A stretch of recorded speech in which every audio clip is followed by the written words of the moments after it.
Hello, everyone, and welcome to another episode of the Wise Decision Maker Show, where we help you make the wisest and most profitable decisions.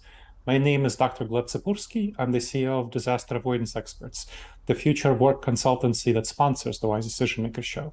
And today with me is Roman Peskin, the CEO and founder of ELVTR. I believe that's how it's pronounced, but you can correct me. And we'll talk about his company. But first, we'll focus on his experience with remote work. So I know that you have substantial experience with remote work. And before the show, we were chatting about what kind of things are best done remotely and what kind of things are best done in the office. So can you please share your perspective on that? I think, well, first of all, thank you for having me. Mhm. Uh, um, Almost anything can be done remotely well. Maybe in our case, with an exception of sales. Mm. Salespeople function better when you put them in the box in one room and they sort of stew and brew there in their own environment. They need this high energy environment. They need that little noise going on. They need to hear others, other reps on the phone. There's a lot of exchange of ideas happening, and they can hear others speaking. Oh, that's a nice phrase that you use Mm. in the push, and it doesn't really happen very well in a remote Mhm. environment. Our policy is that we do allow sales folks to work remotely after they have worked for a number of months from the office and Mm. after they've learned everything and showed good numbers and they went on a provisional work from home month, and if the Mhm. numbers didn't dip, then they can continue. Mhm. But more generally speaking, remote for sales always has shown lower numbers than Mm. sales from the office. That makes sense. Now, how do you manage the other aspects of remote work? So, how do you make sure that all the other challenges of remote work, collaboration, innovation, other team members, that they function effectively in a remote setting? First of all, it's like I like cooking. I like cooking. I like eating. I like food, and people often ask like, "How do you cook decent XXX?" And then Hmm. put your favorite dish in there. And it always starts with picking right ingredients and then just not screwing up. That's pretty much their approach to good dishes. So you pick good people and Mhm. then just let them do their work. Hmm. Um, Not in the micromanaging sense at all. Mhm. You make sure they have all the resources they need. Mhm. They make sure that they have the onboarding and the training that they need to do the job, and you just let them do the job. Um, I'm It comes down to how people understand what's a life and work balance. When I'm asked what's your approach to work life balance, I was like, listen, guys, if we think that a traditional approach to work life balance is working from, say, it doesn't matter what the number is, but say from 9 to 5, right? Mhm. And so before 5, it's work, and after 5, I'm done with work and getting my balance, and it's going to be life now. But if you say that your life starts after 5, you logically must afford the idea that before 5 you didn't have a life. Mhm. That work is not life, and it's not compatible with life, and I strongly oppose such sentiment. Mm. I think we live 24/7, and Mhm. sometimes we work in odd hours just because I feel like it. It's not because Mhm. I'm being exploited by someone, but if I feel like at 11 p.m. I have energy and I have an inspiration to go and do Mhm. something, I'm going to go and do something. And for example, me personally, I'm probably getting old and I'm getting more productive in the early mornings now. I used to Mm. be sort of a night owl, and now I'm actually more of a early bird. And when I'm in Kyiv, we traditionally start working the team starts working at noon, so that we're a little more aligned with the US part of the Okay. team. Our official hours in Kyiv are noon to 8 p.m. Hmm. But I get up at 7 and I start working at 7 just because I'm productive at that time. Hmm. And by the time teams come up online, I've done I've been very very productive. I've done a lot of things, Hmm. and then but I leave a little early because I'm pretty much useless at 8 p.m. And that's how we treat the team. We have certain hours when we expect and sort of demand people to overlap their work schedulers so Hmm. that they can be found online and have the Zoom meetings and Yeah. so on. But other than that, we're very flexible with the time with scheduler. We Hmm. have people in various time zones, and some of the time zones are 11, 12 hours away. Um, as long as you do the job, as long as you Hmm. know how to do the job, it doesn't matter where you are. That's interesting. So, kind of being productive outside of the quote unquote typical hours. So, I helped 21 companies transition to hybrid and remote work. And one of the issues that is a challenge is this idea of burnout expectations. So, what we did is we established clear expectations that you can send emails outside of work hours, but are not expected to respond to emails or Slack messages outside of work hours. Inside work hours, you're expected to respond. I mean, depends on the company, but let's say you're expected to respond to a Slack message within 2 hours within a certain shared period of time.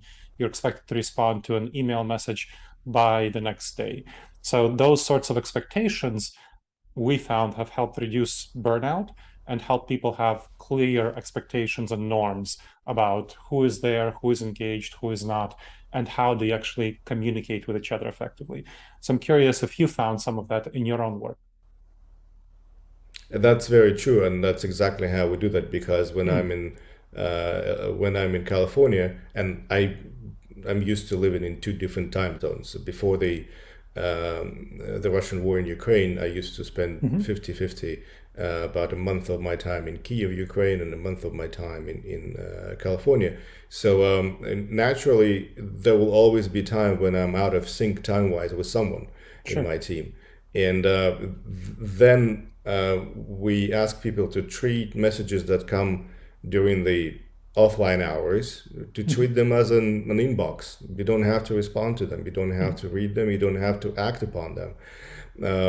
And that's how I do that. I'm trained myself to look at, oh, I have 25 unread messages in Slack. Okay, well, I'm going to read them when I feel like it. Hmm. And by the way, we have eliminated email completely. Like, we don't Okay. use email. We only use email to communicate with the outside world, but Mm. internally it's Slack only. Fair But enough. then there's also an escalation mechanism. If someone is needed now, Hmm. then it's a Telegram, or that's our favorite messenger. But I understand that some teams might have WhatsApp or something. Sure. For example, I have Slack notifications turned off on my phone. I don't Mm. want it to ding every time Makes the sense. team sends me a message. But I do have a habit of checking them every half an hour or so. Hmm. And if they need me urgently, then they can ping me in Telegram, and that pretty much ensures almost immediate response. Yeah, the ability of a team to organize its work processes around different time zones is very important in the remote work settings, Hmm. for sure. Now, we were chatting before the start of the show that I have family in Kiev, and obviously you live, in Kiev, and you still somewhat live in Kiev. How did the approach to remote work change for your Kiev team given the war? I know you said you have an office in Kiev, and but now most people work remotely. So tell me a little bit more about that. Well, we did have it, and we do have an office. For anyone but sales team, it was sort of an optional place to go to. It was Hmm. never enforced. It was more like, hey guys, if you need a place to work and you don't feel comfortable at home, for various reasons. Some people just want to get away from home, from because at home there was a fridge, there's a TV, there's a couch, Sure. all these things that get in between you and work. And a lot of people used to like coming to the office because they meet their colleagues, Hmm. coworkers, they hang out, some social activity. But sales, like I said before, they would just go there Hmm. mandatory. Then the war happened, and the remote work was like taking Zoom calls from bomb shelters. And I'm not kidding. I have Yeah. a lot of recordings of people taking Zoom calls from literally bomb shelters. Hmm. And I have recordings with the air raid sirens going on the Oof. background, Wow. and well, they go off in Kyiv today 2 3 times during the day. I Hmm. just came from there 2 days ago, so that's pretty much a new norm now.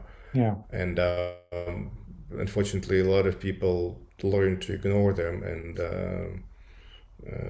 well, sometimes those are the things that shouldn't be ignored. But anyways, and then the team has spread out across mostly Western Ukraine because Kiev wasn't a very safe place in the Yeah. beginning of the war, Sure. and a lot of people left Kiev, and we tried, you know, to help sometimes when we could, to find a place where to go. Some people came to Europe.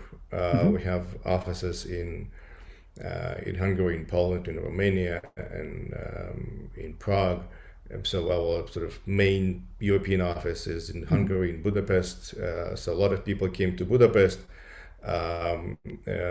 because there was like a established base there where they Mm. could come, and we rented a motel on the outskirts of the city, Hmm.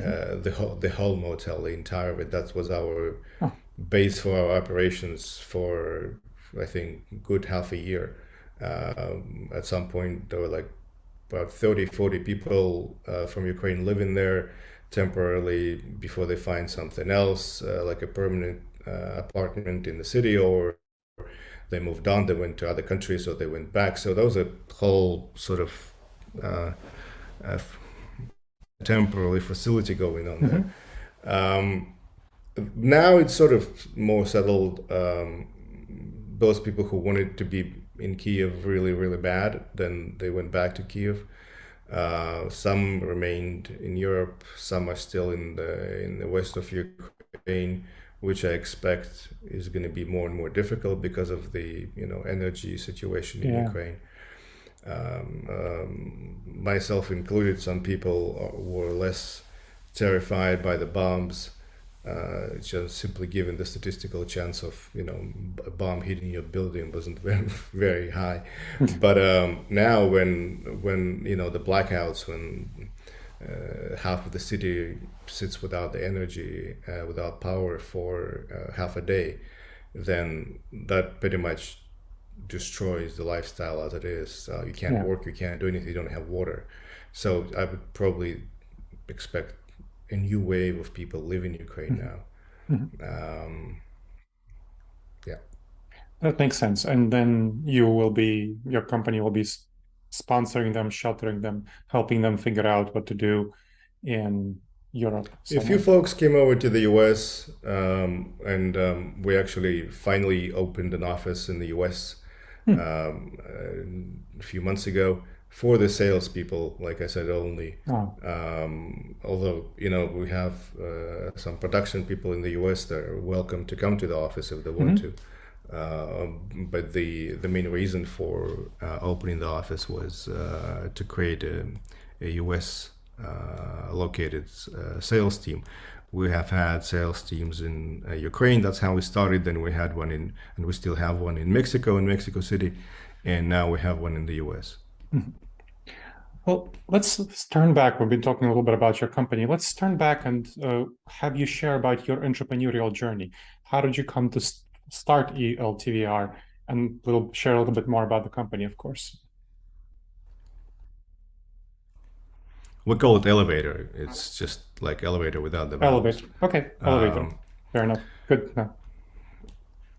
well, elevator goes back in its roots to a Ukrainian company called Laba, Laba, and Laba has started doing online education courses about 7 years ago in Ukraine, and over time it quickly grew in a household name in Ukraine, pretty much. Amongst the young professional community, pretty much everyone knows it, and a lot of people have taken a course or two or three or five from Laba. And when I met the founder of Laba a couple of years ago, I was like, well, maybe not such a bad idea to export this into other countries. And we decided that we're going to create a separate brand for the US market. I joined the company as a co-founder, although initially I was not the one who created the very initial company. But I'm the one who runs the US business and overall English-speaking countries business.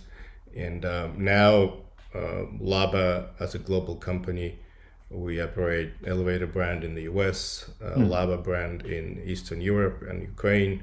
We also have a Squote brand in Europe for creative classes. And I believe we're soon going to be in a few other large West European markets. And we're looking at a few others worldwide. And so tell us a little bit more about what Elevator does. We do online courses, but they're quite different from almost any others. It's a cohort-based education, so it's not an asynchronous course. We believe that proper education should be happening through an interaction with your instructor. Between instructors and students, there've got to be a certain degree of interaction. So our courses are live online in Zoom, and it increases the participation, it increases the completion rate, because I'll tell you honestly that one of the two main problems with online education is that the completion rate is terribly low. Yeah. People who buy courses online, they tend not to go through it and finish them. It's the same as you go into Barnes and Noble's bookstore and you buy a book, make an impulse purchase, spend $20 thinking, oh, I'm buying this book, about marketing, and I'm investing in myself, and I'm going to be smarter about marketing when I buy this book. Well, the big surprise is that you're going to become smarter about marketing when you read this book, not when you buy it. And I'm guilty as charged as well. I have a bookshelf full of books that I haven't read, and I maybe have skimmed through them and just scanned them but not read them, and I bought them for some reason. And I brought them home, put them on the bookshelf, and never opened them again. That happened to me. And the same happens with online courses. But when the course is taught in real life, in real time, not in real life, then people tend to show up, because it's Wednesdays and Fridays at 7 p.m. And you have also a possibility to talk to your instructor. And then the other important differentiator is that, as opposed to most online course platforms, where they're platforms in the sense that you can build your own course about anything, and you can put it on this platform and start selling it, and if it sells well, great. The problem is that nobody curates these people. It's very difficult to understand whether or not they have credentials to teach about anything. And I'm a big fan of credentials. I think, before you teach anything, you should really know how to do this first. And unfortunately, with online education in this area, when from Instagram, every other ad is screaming at you about, I'm going to teach you how to make $1 million in 5 days. Or I'm going to teach you this, I'm going to teach you that. Just give me a little bit of money and I'm going to teach you something tremendous. I don't think if these people have ever done this. And who said they're qualified to teach? So we do this differently. We basically headhunt our instructors ourselves. We build our courses. They're very curated. All our instructors come from very famous blue chip companies with high-level positions within these companies, and no one ever will question their credibility and their credentials for teaching a particular subject. They've done it many years. They've done it at multiple famous companies. So that's our approach. In online live courses taught by unquestionable experts. Okay. So I certainly understand about the asynchronous and synchronous courses. When I teach asynchronous courses, when I put them together, I see that the student completion rate is much lower than when I teach cohort courses. So I certainly understand that. So that's totally understandable. I'm curious about the instructors. So the instructors, when I would think about credentials, I think definitely people from blue chip companies, but also I think people who are, let's say, wrote good books about this topic, ones that show them as credentialed, so that show the expertise, and/or are professors at universities who know about the topic. So I'm curious why you chose, there are a number of ways of showing credentials. I'm curious why you focused at blue chip companies. I've done a fair amount of university education myself. I mean, when I say I've done it, meaning I've spent enough time studying at universities. And very often, including my MBA degree, when you sit in the audience, in the auditorium, and the professor is teaching you, is telling you about something, you ask yourself a question: why are you teaching me about this? So you clearly have done a lot of research on the subject. You've written a couple books about the subject, but I'm not quite sure you actually have done the thing. That's the problem with professors. Not to, question the concept of academia, but to question the concept of pure academia teaching people who expect practical skills. And what we teach practical skills that I'm pretty sure very few professors actually know, unless they have been engaged in some serious real life consulting work. There are some professors who do consulting on the side, and those usually have my deepest respect because they combine academia with the real life. But a lot of academia have long lost the connection with the real life. And with real jobs and with real markets, and that's why I'm sort of known for giving a lot of critique about the current system of college education today in the U.S. And when we teach the same thing to everyone, and we often teach it using professors who have never done the thing, or have done it very long time ago and very little, but they have written their PhD thesis, and they have done a lot of research and published a lot of books, but they haven't really done this. That's why we do things differently. We work with experts who come from the field, who come from the trenches. Okay, so you would work with experts from blue chip companies and professors who do consulting on the side, but you wouldn't work with people who did not do consulting, who didn't have that experience. That makes sense. Yeah, and a lot of education in the current days, I think, a lot of it is about signaling. I mean, showing that you have gotten the diploma, meaning that you are able to do work rather than that you learned something useful. So that's kind of something that I think is definitely a problem with the modern education system. Absolutely. And the more prestigious is the diploma, the more we tend to trust it blindly. Whereas I've met a lot of people who didn't have really good GPA scores at all. But they are one of the smartest people I've met. They were just bored at schools and bored at universities, and they just weren't motivated to get good grades. But they're incredibly talented professionals. Mhm. And on the other hand, I know quite a few people with straight A's, but that was the only talent they have.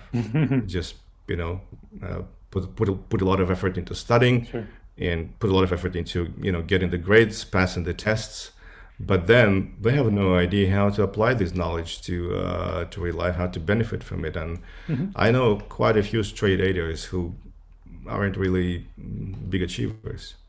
Makes sense.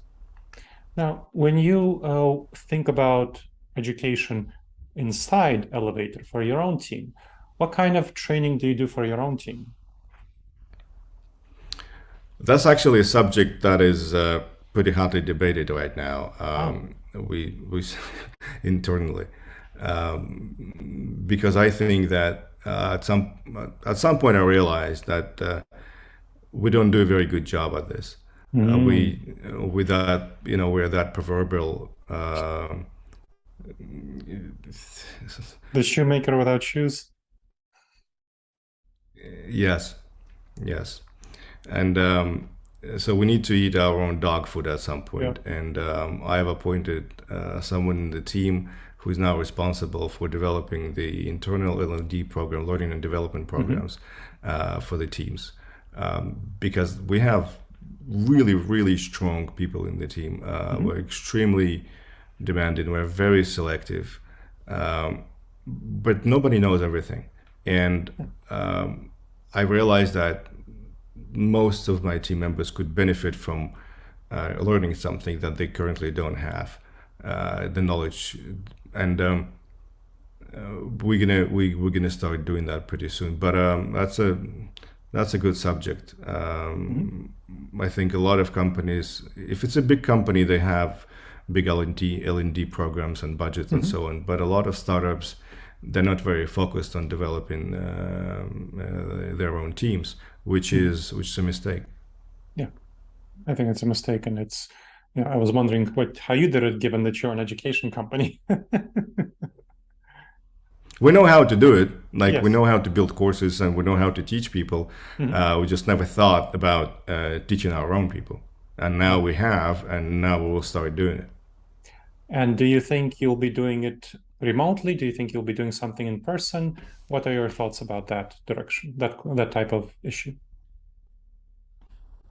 Let's talk about it in a month or two. Fair enough. Fair We're enough. still yet to figure that out. All right. Is there anything about remote work that I haven't asked you? Anything else that you would like to share about remote work, about Elevator before we wrap up? I think we're good. Thank you very much for the wonderful opportunity. You're very welcome. And thank you to all the listeners for listening and checking out this episode of the Wise Decision Maker Show. Again, my name is Dr. Gleb Tsipursky. I'm the CEO of Disaster Avoidance Experts. I hope you subscribe to this show and please leave a review on whatever platform you checked out the show. It helps other people discover the show. Thank you very much again, Roman, and look forward to seeing everyone on the next episode of the Wise Decision Maker Show. In the meantime, the wisest and most profitable decisions to you, my friends.